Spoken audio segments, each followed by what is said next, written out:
Olá, meus companheiros de leitura, tudo bem com vocês? Como passaram a semana? Gostaram do bloco de capítulos de ontem, de Ramsés, o Templo de Milhões de Anos? Hum, Hoje é dia da Menina que Não Sabia Ler, volume 2. Mais uma vez eu vou agradecer a cada um de vocês pelos likes, pelos comentários, por me seguir, por acionar as notificações. Muito obrigada de coração, vocês têm ajudado pra caramba, principalmente a me incentivar a continuar. Gente, semana passada eu li 3 capítulos, porque eles estavam mais curtos. E eu tô indignada com o cara. Quem é esse cara? Senhor! Quem vocês acham que ele é? Continue me mandando suas impressões. Hoje a gente vai começar com o capítulo 16, então vamos lá.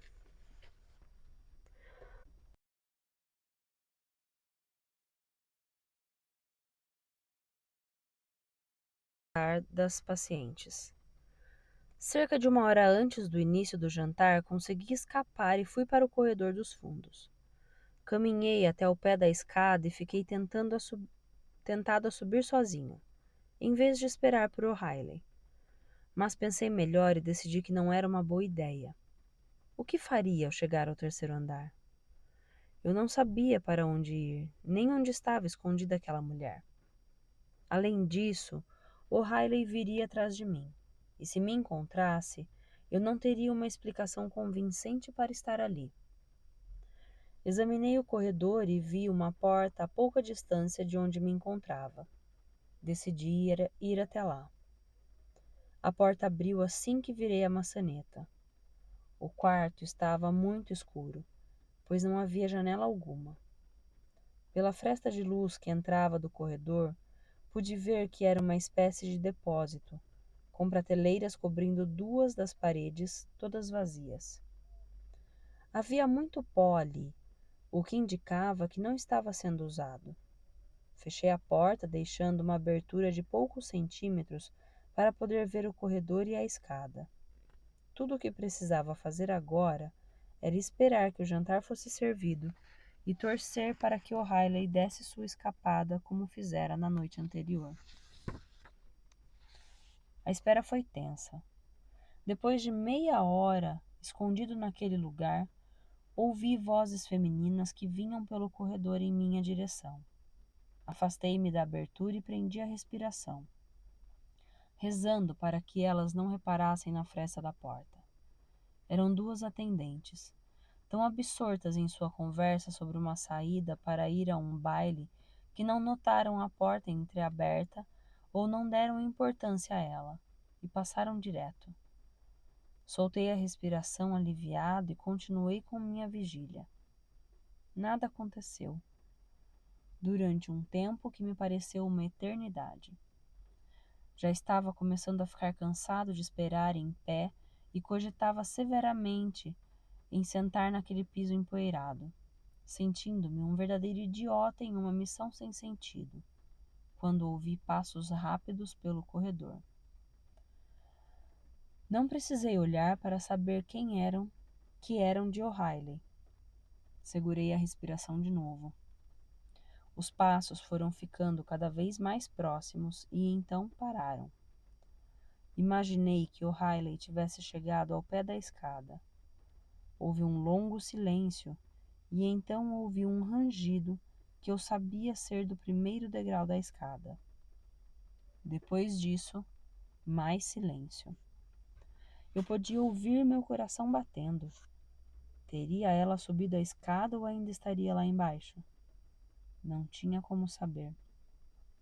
Não podia continuar segurando a respiração por muito tempo e soltei o ar da maneira mais silenciosa possível. Decidi dar uma espiada pela porta para ter certeza de que O'Reilly estava fora do caminho, para que eu pudesse ir atrás dela. Virei a cabeça para poder enxergar através da fresta, mas me escondi rapidamente. O'Reilly estava parada na escada, um pé no primeiro degrau e o outro no degrau de cima. Dei mais uma espiada. Ela estava segurando uma bandeja com alguma louça e um copo de água. Senti o cheiro da comida. Rosbife, a menos que estivesse enganado. Muito melhor do que a sopa rala e a carne fria e rançosa que as mulheres da sala de jantar devoravam naquele momento. O'Reilly estava parada como uma estátua, a cabeça levemente inclinada como um animal atento à sua presa. Afastei-me da porta, mas continuei prestando atenção. Ouvi o rangido da escada mais uma vez e imaginei que ela tivesse começado a subir. Mas, de repente, escutei passos no corredor. Ela caminhava lentamente e respirei fundo quando passou pela porta, afastando-se pela escada. Não adiantava tentar olhar pela fresta, porque daquele ângulo eu não conseguiria vê-la. Fiquei ouvindo os passos se afastarem. Então, subitamente, eles começaram a voltar para a direção onde eu estava. Agora eram passos curtos, rápidos e pararam bem diante da porta que foi fechada. Ouvi um barulho de metal e então, para o meu horror, o som da chave trancando a fechadura. Os passos se afastaram. De novo. Pensei em gritar, avisar que estava trancado, mas me controlei. Como explicaria o que estava fazendo ali? Não consegui pensar em uma desculpa plausível que justificasse o fato de estar dentro de um depósito vazio. Ouvi atentamente os passos que se afastavam até pararem de novo. Ouvi o rangido da escada e imaginei que O'Reilly estivesse subindo. Eu estava sozinho, preso naquele lugar escuro. Sem janela, aquilo era um breu. Eu tinha uma caixa de fósforos no bolso, cheia até a metade. Peguei um fósforo e acendi e examinei a porta. Tentei virar a maçaneta, mas definitivamente a porta estava trancada. Levantei o fósforo e olhei ao redor, alimentando a tola esperança de que pudesse existir outra porta que eu não tivesse notado ao entrar. Bastava uma olhada superficial para ver que não havia. Examinei as prateleiras para ver se encontrava qualquer coisa que pudesse me ajudar com a fechadura. Antes de conseguir encontrar alguma coisa, a chama do fósforo queimou meus dedos e eu o deixei cair. Peguei outro e acendi. Sob aquela luz fantasmagórica, examinei as prateleiras de um lado do depósito e não encontrei nada além de teias de aranha. Virei para o outro lado, mas o fósforo apagou de novo. Nesse ritmo, logo ficaria sem fósforos. Acendi outro e encontrei algo que não tinha visto até então. Um livro. Um volume muito grande. Consegui ver o título na lombada antes de ficar sem mais um fósforo. Acendi outro. Obras completas de William Shakespeare. Ora, ora, quem poderia imaginar? Que livro teria escolhido se me dissessem que só poderia levar um ao me trancarem em um quarto? Ali estava ele. O livro estava coberto de pó e por isso soprei, esquecendo-me do fósforo que apagou imediatamente. Que ironia! Estar em confinamento solitário, com o melhor livro que um homem poderia desejar como companhia, mas sem luz para poder lê-lo. Sem dúvida, essa era uma bela forma de tortura. Senti as páginas do livro. Eram tão finas como costumam ser grandes volumes de obras completas e a Bíblia. Acendi outro fósforo e examinei a caixa. Logo ficaria sem luz. Olhei para o livro de novo. O que eu estava prestes a fazer era um sacrilégio, mas parecia não haver outra saída. Examinei o sumário. A edição não era familiar. Comecei a escolher e o fósforo apagou. Tomei uma decisão. Acendi outro fósforo precioso e encontrei A Comédia dos Erros. Abri o livro na primeira página da peça e encontrei a última. Quando o fósforo apagou, pedi desculpas ao espírito do grande homem e arranquei a peça inteira. A profanação daquele livro me perturbava mais do que qualquer coisa que já tivesse feito na vida, apesar de saber que não deveria. Coloquei o livro de volta na prateleira e peguei uma das folhas rasgadas. Enrolei e torci a folha, e depois fiz o mesmo com todas as outras páginas, enrolando e torcendo até acabar com toda a peça. Não tenho palavras para descrever o mal-estar que senti fazendo isso. No escuro, arrumei todas as folhas torcidas ao longo da prateleira e acendi um fósforo. Como eu esperava, a primeira folha queimou lentamente e durou mais do que um fósforo. Isso permitiu que eu desse uma boa olhada ao redor. Uma a uma, cena por cena, ato por ato, toda a comédia foi pegando fogo. Além das prateleiras, examinei as paredes. Não havia sequer uma lareira com chaminé que eu pudesse tentar escalar. Mas por que alguém iria querer acender uma lareira em um depósito? Rastejei pelo chão, sonhando com a possibilidade de encontrar um alçapão ou um buraco, mas não encontrei nada. Até olhei para o teto para ver se encontrava alguma abertura. Nada. Eu realmente estava preso. Larguei o corpo e caí sentado, com as costas contra a porta. Só havia uma forma de sair dali. Alguém precisava me soltar. Mas eu sabia que isso não aconteceria por acaso. Era evidente que aquele depósito não era usado havia séculos. Por que alguém iria até ali justamente agora? Não haveria um resgate acidental, ou qualquer resgate, a menos que eu fizesse algum tipo de algazarra para chamar atenção, pois ninguém sabia que eu estava ali. Ou sabia. Por que O'Reilly havia escolhido aquele momento para trancar a porta?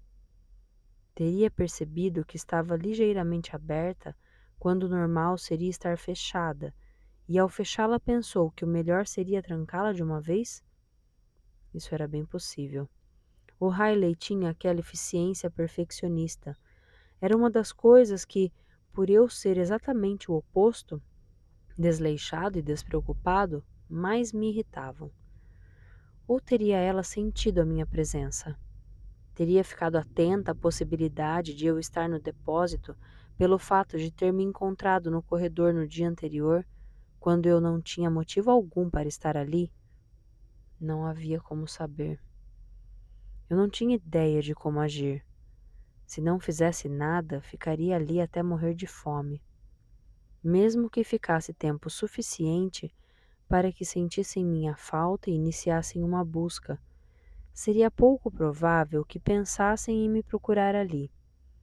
A única maneira de sair seria bater na porta e chamar a atenção de alguém que estivesse passando pelo corredor. Isso levaria a uma situação embaraçosa, pois teria de explicar como fui parar ali dentro. Mas se essa era a única alternativa, o melhor era agir rapidamente. Se deixasse passar muito tempo, minha ausência acabaria por adquirir proporções gigantescas, e maior seria o falatório pelo fato de eu ter ficado trancado naquele depósito.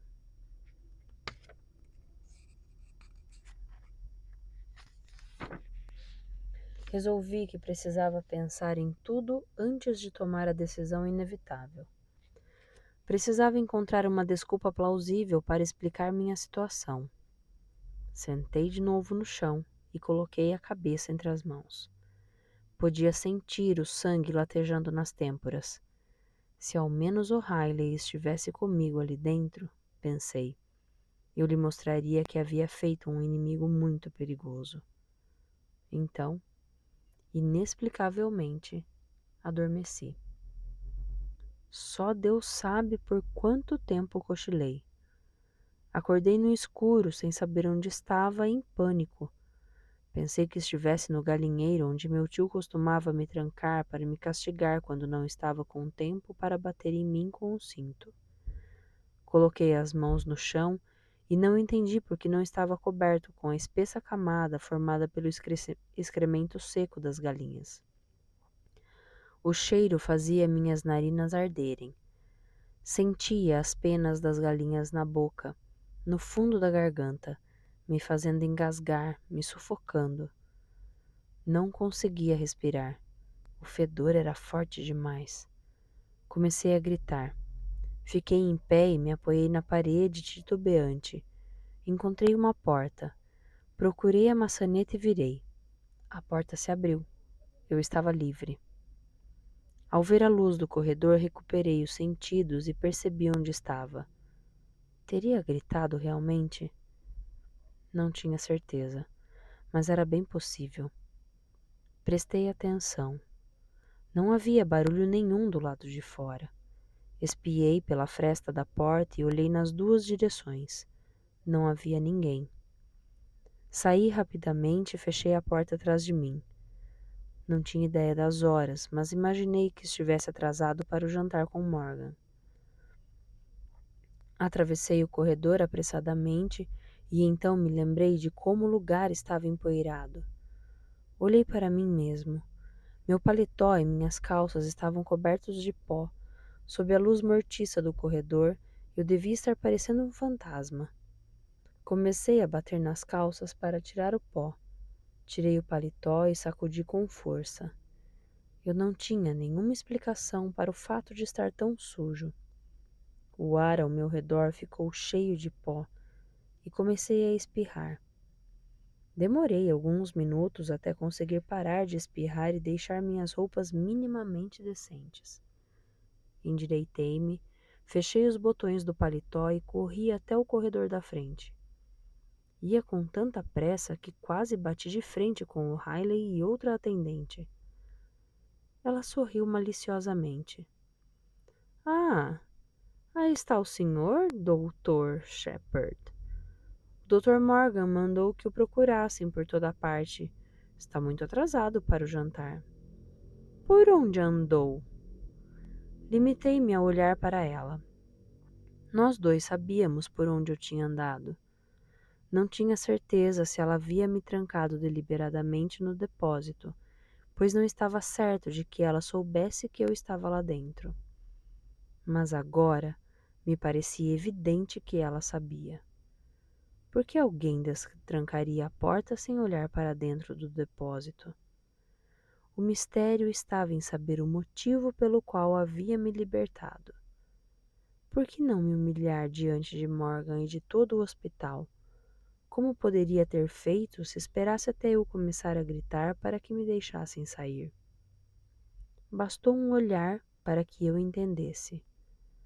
Aquilo tinha sido um aviso, sua maneira de me alertar para que não metesse o bedelho no que não era da minha conta.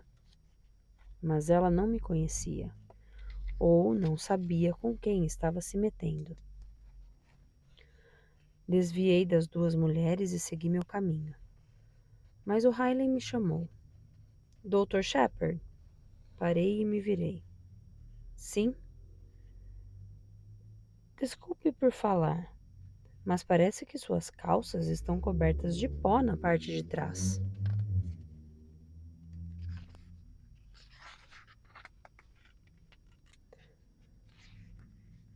Cheguei à sala de jantar dos médicos com pelo menos meia hora de atraso.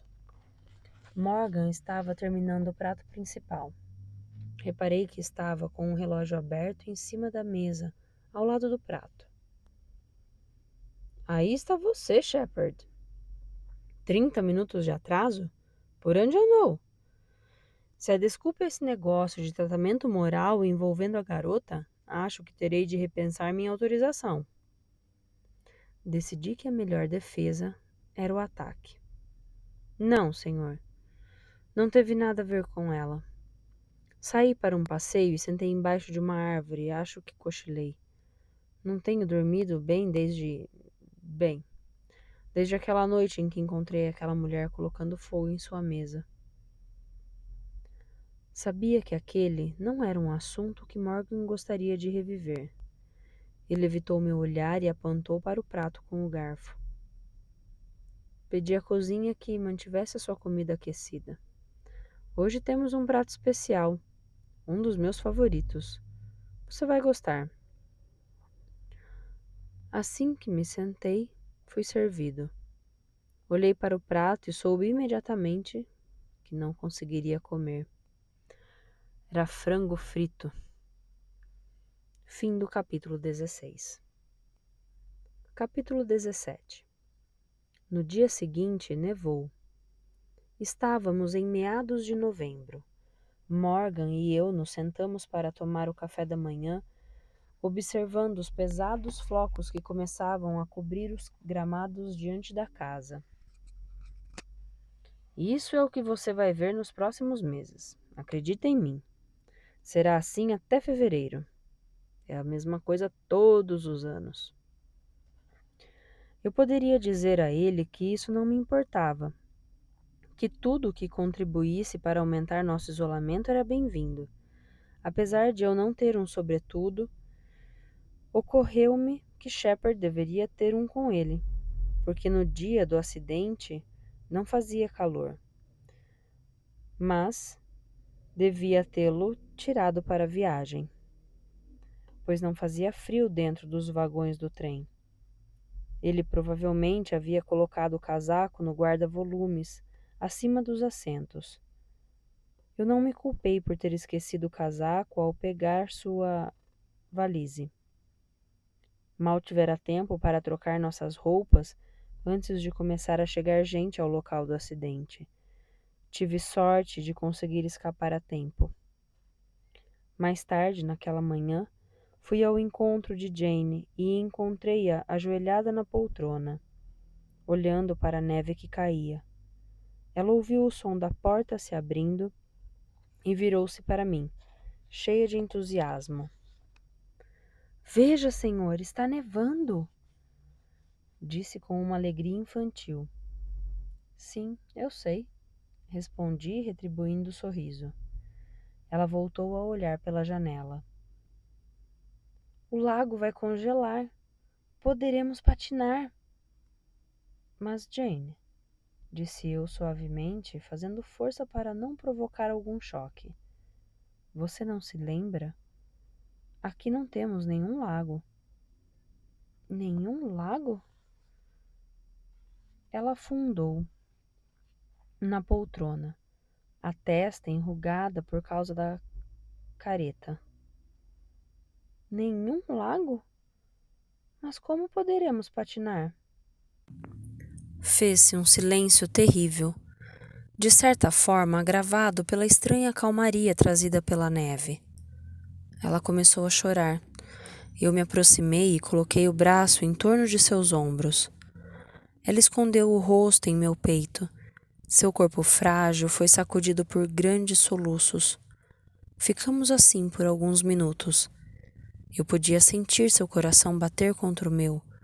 Seu calor lembrava uma galinha que acabara de ser abatida, flácida e sem vida. Quando os soluços começaram a diminuir, perguntei: Em que lago você estava pensando, Jane? Não houve resposta. Veja, se consegue se lembrar do lugar, Jane. Diga o que consegue ver com o olho da mente. Eu já falei desse lago, senhor, no meio das árvores, dos bosques. De repente, ela soltou um grito e se afastou de mim, a mão direita cobrindo a boca aberta. Os olhos estavam arregalados, olhando para algo que estava muito além daquele quarto. O que foi, Jane? O que é? Fale. Conte sobre o que a está incomodando. É uma coisa muito ruim, senhor. Aconteceu uma coisa muito ruim. No lago? Sim, mas eu não tive culpa, senhor. Eu juro, não foi minha culpa. Alguém afundou no gelo, foi isso? O gelo cedeu e alguém que estava patinando caiu e se afogou? Ela começou a morder os dedos furiosamente, os olhos ainda presos a algo que estava em outro lugar. Então, de repente, deixou cair a cabeça sobre o peito e sussurrou: Eu não sei. Não consigo ver, Senhor. Não consigo ver ninguém afundando no gelo. Minha vontade era insistir, fazê-la continuar procurando em sua mente, mas me controlei. Senti que sua sanidade estava muito próxima de um ponto de ruptura, quer pelo esforço para tentar lembrar, quer pelo medo que isso acontecesse. Eu não sabia, por isso não disse nada. Coloquei a mão em seu ombro, acariciando-a suavemente, sentindo sua nuca com as pontas dos dedos. Está tudo bem, Jane, eu disse suavemente. Ninguém a está acusando de nada. Você não está mais nesse lugar. Está aqui comigo, segura, e eu vou cuidar de você. Ela tirou os braços em volta do meu pescoço e enfiou a cabeça em meu peito novamente. Apesar das roupas, eu podia sentir suas unhas enfiadas nas minhas costas. Minha vontade era ficar ali para sempre, mas depois de alguns minutos obriguei-me a me afastar, da maneira mais delicada possível.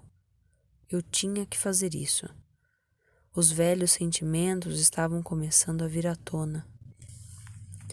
Com a separação, ela voltou a ficar angustiada e fiquei sem saber o que fazer para acalmá-la. Meu grande receio era que ela pudesse ter algum tipo de ataque, que começasse a gritar, chamando a atenção das atendentes. Estava particularmente preocupado com O'Reilly. Eu não tinha dúvida de que Morgan ficaria espantado em decretar que minha experiência com o tratamento moral havia sido um completo fracasso, determinando sua interrupção imediata. Acho que não suportaria ver a pobre Jane Pomba ser levada de volta ao convívio com os mortos-vivos, condenada a passar seus dias sentadas em silêncio como um autômato, ante a noite interminável em que se transformaria seu futuro. E falando sinceramente, não achava que pudesse suportar a perda de sua companhia vivaz.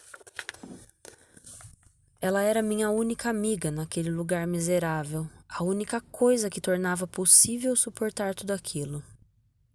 Vamos lá, acalme-se, disse eu com a voz mais animada que consegui, pois também me sentia à beira de um precipício. Vamos ver alguma coisinha do bardo? O que me diz? Ela conseguiu esboçar um sorriso débil e enxugou as lágrimas com a manga da camisola. Ultimamente, eu vinha narrando trechos dos textos de Shakespeare para ela, representando trechos de suas peças, assumindo as personagens e procurando diferenciá-las com mudanças no tom de voz. A atividade revelou-se um grande sucesso, muito maior do que eu esperava, pois apesar de Jane ser muito nova, percebeu o valor da obra do grande homem imediatamente e não teve dificuldade para entender a linguagem. Para mim, trouxe-me de volta todo o prazer da minha profissão, embora soubesse que essa parte da minha vida estava definitivamente acabada. Eu apreciava demais essas encenações e, para ser honesto, a emoção de me exibir. No início, fazia isso nos fins de tarde, antes do jantar, quando tinha tempo de voltar para o meu quarto e pegar o volume de obras completas. Mas Jane sugeriu que eu deixasse o livro em seu quarto. A princípio resisti, pois isso significaria que não teria o que ler à noite. Além disso, não teria serventia para ela, pois o livro não tinha ilustrações. Jane, porém, lembrou que se o livro estivesse ali, mesmo que eu aparecesse apenas por alguns minutos nos intervalos das minhas tarefas, poderia representar alguma coisa para ela. Por isso acabei concordando. Por isso escolhi Hamlet, que já era sua favorita, e representei a maravilhosa cena do príncipe com Rosencrantz e Guildenstern, certo de que as frases espirituosas e os jogos de palavras afastariam completamente a tristeza. Com efeito, o grande homem não me decepcionou. As lágrimas desapareceram rapidamente. O rosto não estava mais vermelho por causa do choro, e apesar de tudo, ela estava rindo. Quando terminei a cena, ela estava batendo palmas e pedindo bis. Eu havia lhe dito que essa era a maior recompensa que se podia oferecer a um ator por sua atuação. Lembrei-me então de que devia ter ficado ali alguns minutos apenas, pois estava em um intervalo entre as minhas tarefas. Sem relógio, não tinha ideia de quanto tempo havia ficado com ela. Apenas que havia sido muito tempo. Vendo que estava mais ou menos bem, eu lhe disse que precisava ir e saí do quarto correndo. Eu deveria estar ajudando Morgan a receber as novas pacientes, e por isso dirigi-me rapidamente à sala de exames, onde o encontrei examinando uma paciente. Ele mesmo estava fazendo as anotações, o que normalmente era tarefa minha. Eu ficava sentado anotando as observações que ele fazia em voz alta. Ao me ver, Morgan olhou para mim, sem esconder a irritação, e atirou a caneta sobre a mesa. Finalmente, disse ele. Faça as anotações, por favor. Terminamos o exame de 3 pacientes novas em silêncio, em um clima tão frio quanto o que predominava no lado de fora. Assim, as mulheres foram levadas e ele perguntou: Qual é a sua explicação para o atraso, senhor? Sinto muito, Dr. Morgan. Eu realmente perdi a hora. Estava com a sua paciente especial? Fiquei em silêncio. Eu não queria admitir, mas não tinha escolha. Concordei com um aceno de cabeça. Ele ficou em pé e, com as mãos nas costas, começou a caminhar pela sala. Mais uma vez, tive a sensação de que ele estava tentando se controlar, temendo ser tomado pela raiva. Fiquei imaginando qual teria sido a experiência que o levara a tentar suprimir esse lado da sua personalidade.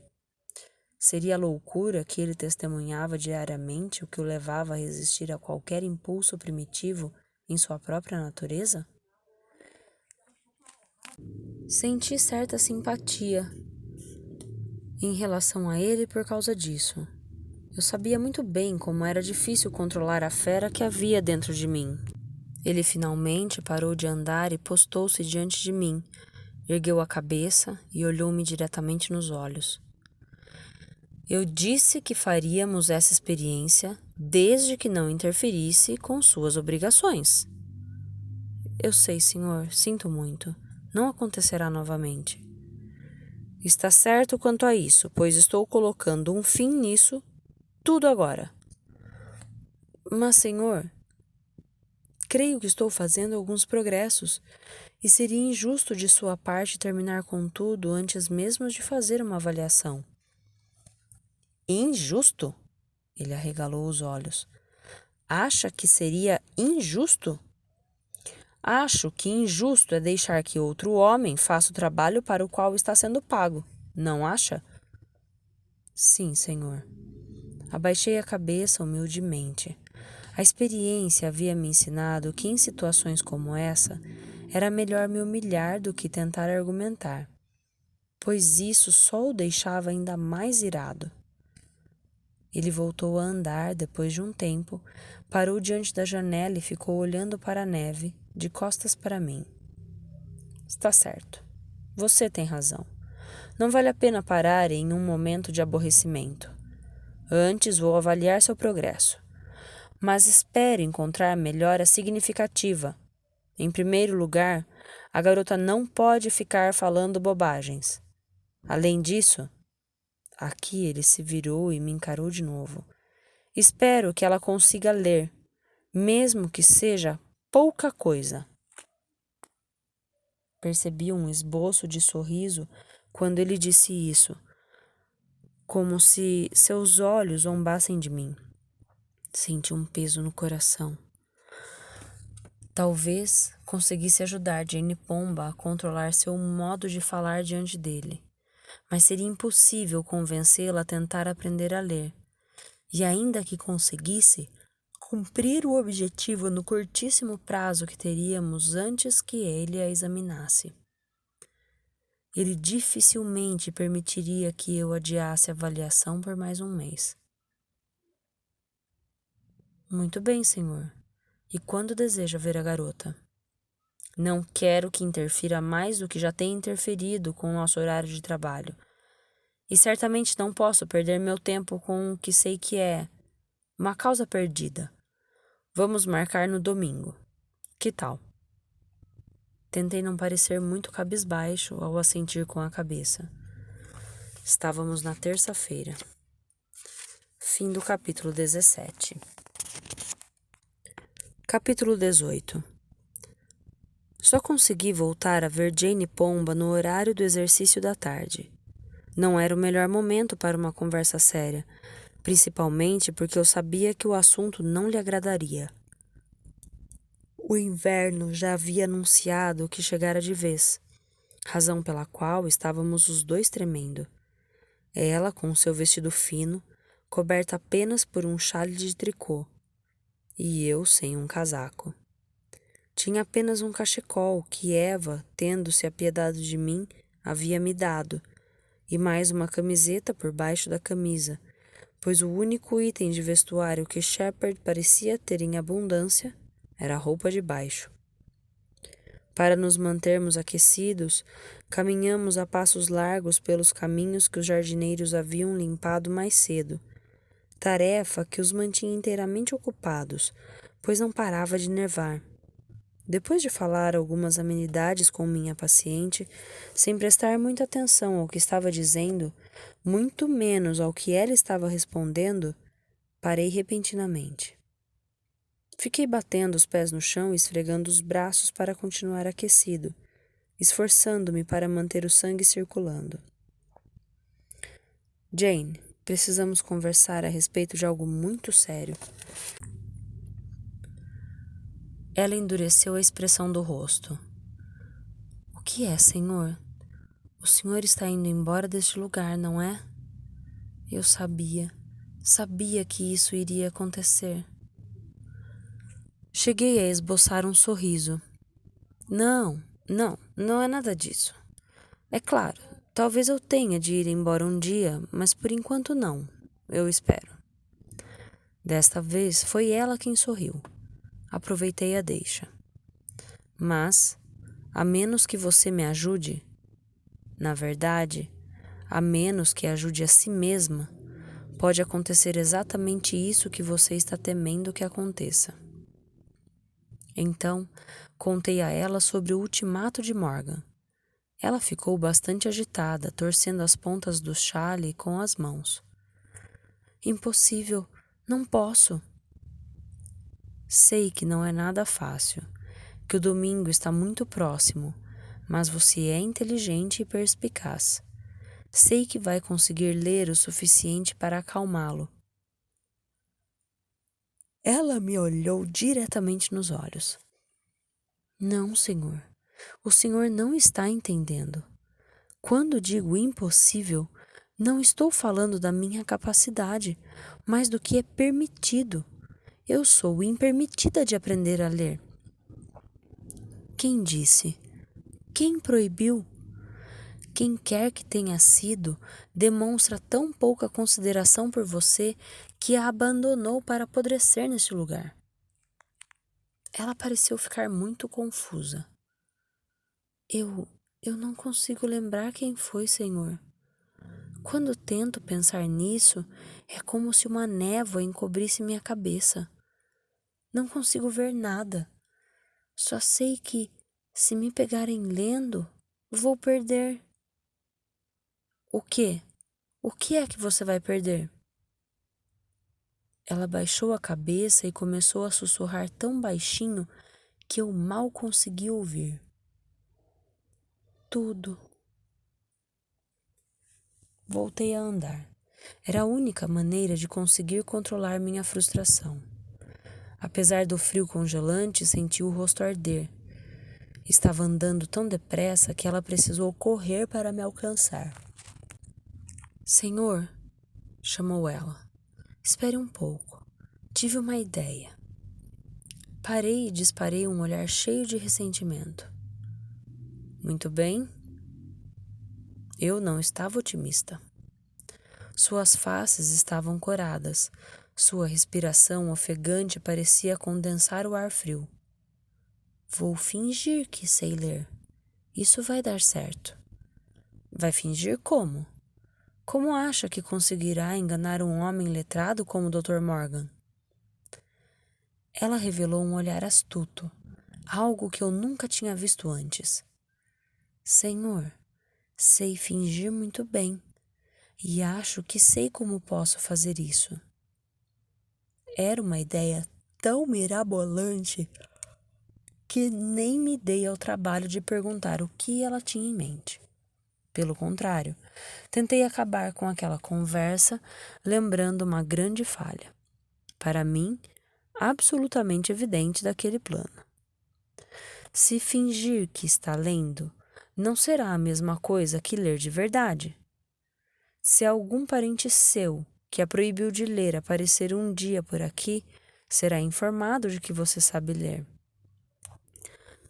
Sim, mas nesse caso, senhor, não vou precisar continuar aqui e não precisarei agradar ao Dr. Morgan.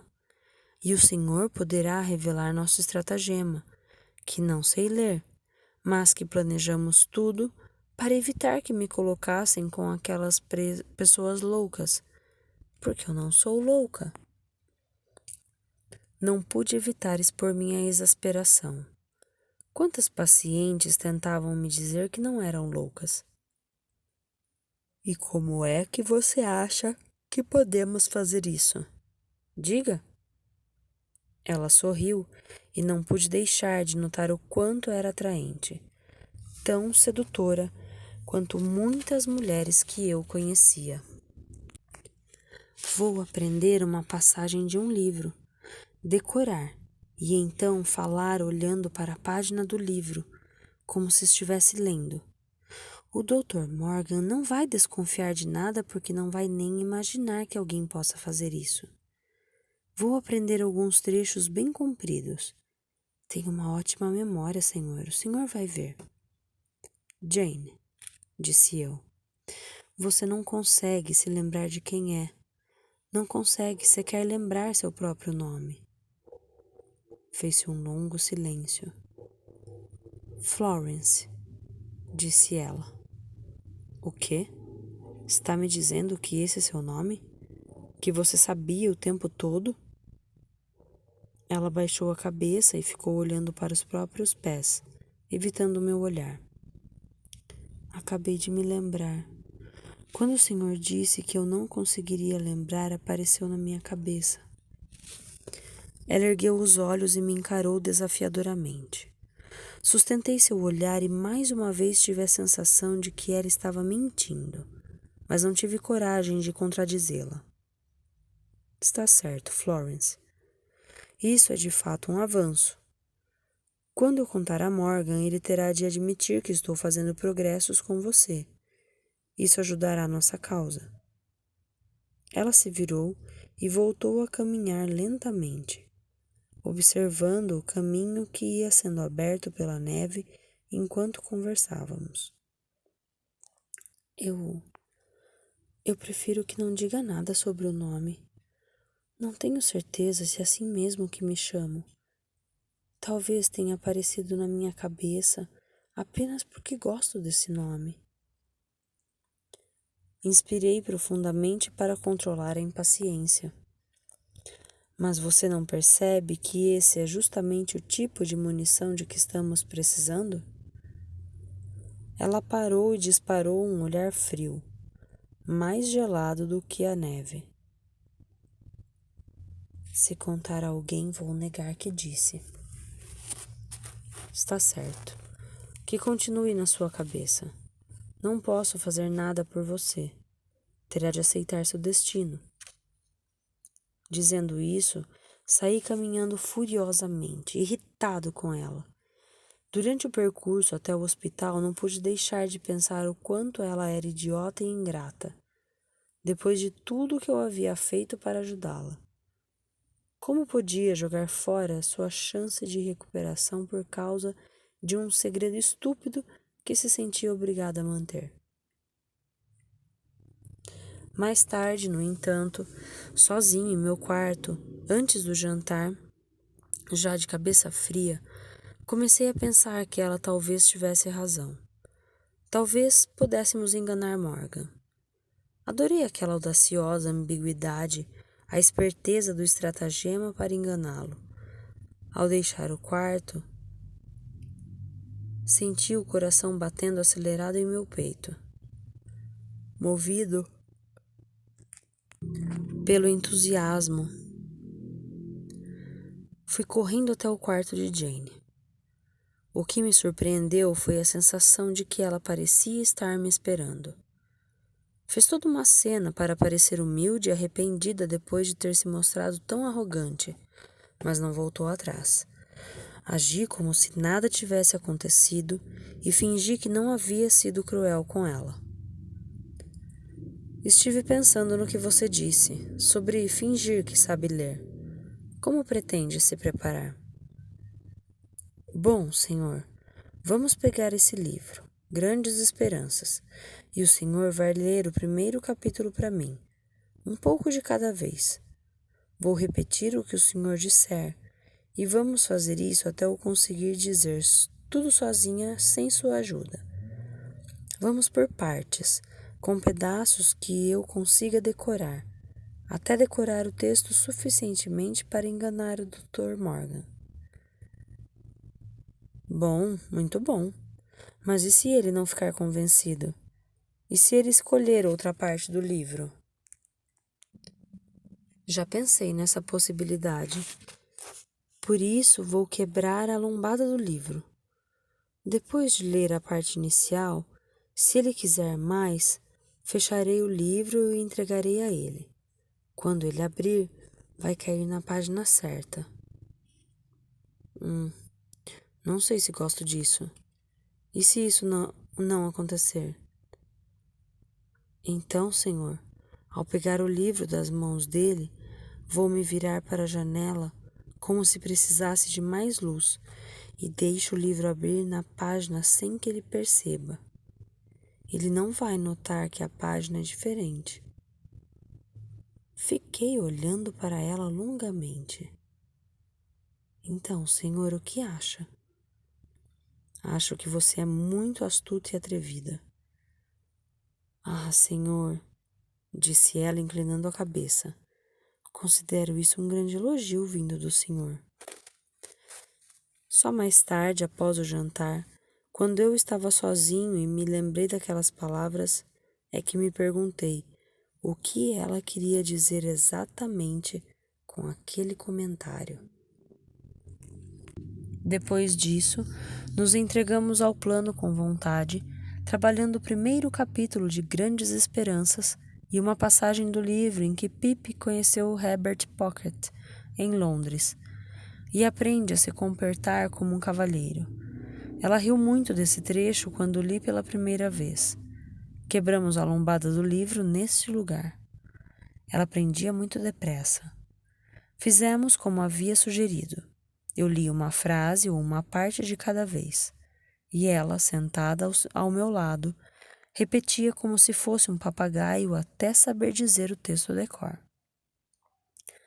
É claro que o primeiro capítulo de Grandes Esperanças é um dos grandes textos da literatura mundial, em parte pelo ritmo tão natural que facilita a memorização. Ainda assim, fiquei impressionado com sua capacidade de reter tudo o que ouvira. Ela disse que ficava repetindo as palavras para si mesma várias vezes quando estava sozinha. E isso me pareceu evidente, pois no início de cada sessão ela parecia saber o texto melhor do que quando havíamos terminado a sessão anterior. Quando estava pronta para juntar todas as frases e tentar falar todo o trecho de uma vez, ela insistia em segurar o livro à sua frente, lendo como faria quando estivesse diante de Morgan. Fiquei impressionado com a forma que dava a impressão de estar efetivamente lendo e não apenas olhando símbolos sem sentido e papagueando algo que aprendera de cor. Que grande atriz, eu dizia a mim mesmo, com uma sintonia tão natural para a encenação. Foi uma semana agitada e passamos todos os momentos que podíamos dedicados àquela tarefa. Eu espremia alguns minutos aqui, 15 minutos ali, cumprindo todos os meus compromissos e correndo para trabalhar com ela em seu quarto. Confesso que fiquei exausto com todo aquele estresse, mas ela parecia estranhamente serena, profundamente confiante em sua capacidade de executar o plano com perfeição. Finalmente, chegou o domingo e eu me preparei para enfrentar o dia com o coração apertado. Enquanto me vestia, não pude deixar de pensar em tudo o que estava em jogo. Se Jane ou Florence, ou quem quer que fosse aquela estranha garota, não conseguisse executar aquela tarefa aparentemente impossível, minha situação naquele lugar estaria comprometida. Ficaria evidente para Morgan que nós dois estávamos de conluio, que eu havia tentado enganá-lo. Que opinião faria de mim então? Será que perceberia que eu não era uma pessoa honesta? Que ele estava pensando que eu fosse? Será que suspeitaria da minha honestidade em outras áreas também? Talvez começasse a ter dúvidas em relação à minha identidade. Naquela manhã gelada, eu tremia enquanto pensava em tudo isso. E digo que não era só por causa do frio. Fim do capítulo 18. Vou parar por aqui de propósito. Eu quero um suspense para a próxima semana. Que vocês fiquem aí, louquinhos como eu, esperando o que vai acontecer nessa encenação de leitura. Então, o cara... Será que era um ator? Tô bem desconfiada de que ele era um ator, hein? E a Jane Pomba é a nossa Florence, do primeiro volume. Gente, será que a Florence enlouqueceu mesmo? Ou será que ela tá fingindo? Não sei, hein? Me contem aí nos comentários. Vamos.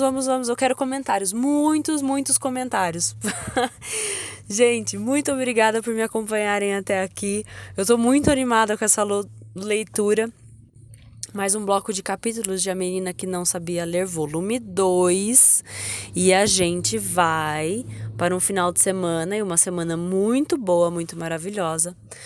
Deixem seus comentários, deixem o like, ativem as notificações, se inscrevam no canal, me acompanhem no Quai, o link está na descrição do vídeo.